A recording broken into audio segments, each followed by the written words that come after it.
अस्सलामुअलैकुम नाज़रीन, शान टीवी के प्राइम टाइम में आपका इस्तकबाल है। मैं अफरा शबीन पेश है आज की ताज़ा खबरें और नई जानकारियाँ। सरहदी तनाज़ात को लेकर चीन और बरतानिया की शमूलियत के इजहार पर वज़ीर आज़म नेपाल बालेन शाह को उस वक्त झटका लगा जब हिंदुस्तान ने वाज़ेह तौर पर तीसरे फरीक की शमूलियत को मुस्तरद कर दिया है। हिंदुस्तान ने कह दिया है कि हिंदुस्तान और नेपाल की सरहद पर जारी तनाज़े के हल के लिए हिंदुस्तान किसी भी तीसरे फरीक की शमूलियत को यकसर मुस्तरद करता है। काबीनी मंसूबे के मुतालिक सिद्धारामैया और शिव कुमार ने कांग्रेस सदर मल्लिकार्जुन खड़गे और राहुल गांधी के साथ एक आला सतही मुलाकातें की है।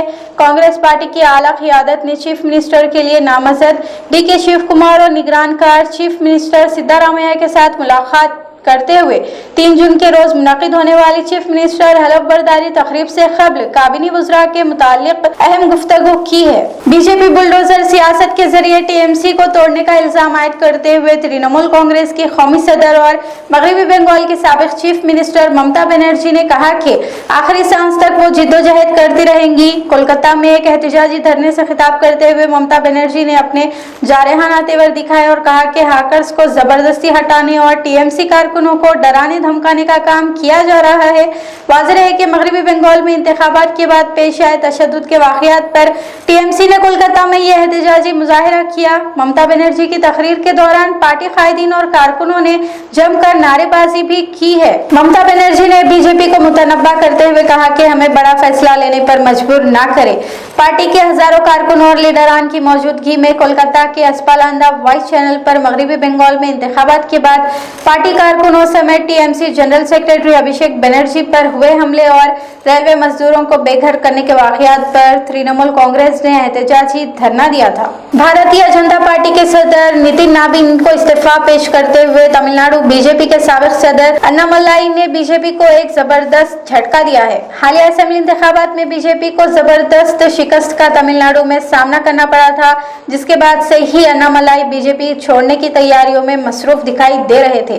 बावसूख जराये से मिली जानकारियों के मुताबिक अन्नामलाई अब तमिलनाडु में अपनी एक नई सियासी पार्टी तश्कील देंगे। काबिल भरोसा जराये से मिली एक जानकारी के मुताबिक central board of secondary education CBSE ने चेयरमैन राहुल सिंह और सेक्रेटरी हिमांशु गुप्ता का तबादला कर दिया गया है। एक ऐसे वक्त में सीबीएसई ने यह इक़दाम उठाया जब ऑन स्क्रीन मार्किंग सिस्टम की खरीदी में बेज़ाब्तगियों और 12वीं जमात के जवाबी स्क्रिप्ट का जायजा लेने के लिए इस्तेमाल होने वाले प्लेटफॉर्म के बेकायदगियां मंजर आम पर आने के बाद से सीबीआई सवालात के घेरे में है। जुनूबी लेबनान पर इसराइल की जानिब से मुसलसल बमबारी और मिसाइल हमलों के दरमियान मंगल और चारशंबे के रोज वाशिंगटन डीसी में इसराइल और लेबनान के दरमियान जंग बंदी के हवाले से मुज़ाकिरात मुतवक्का है। लेबनान के मुज़ाकिरातकारों को तवक्को है कि मुज़ाकिरात के बाद लेबनान पर हमलों का सिलसिला बंद हो जाएगा। अमेरिकी सदर डोनाल्ड ट्रंप ने भी कहा है कि इसराइली सदर बेंजामिन नेतन्याहू से उन्होंने बात करते हुए कहा कि लेबनान की दारुल हुकूमत बैरूत से अपने अफवाज हटाने को कहा है, जबकि हिजबुल्लाह के जिम्मेदारान से भी बात की है, जिसके बाद हिजबुल्लाह ने फायरिंग रोकने पर इत्तेफाक कर लिया है। शान टीवी प्राइम टाइम का सिलसिला यहीं पर खत्म होता है। अफरा शबीन और शान टीवी की सारी टीम को अब तक इजाजत। शब बखैर।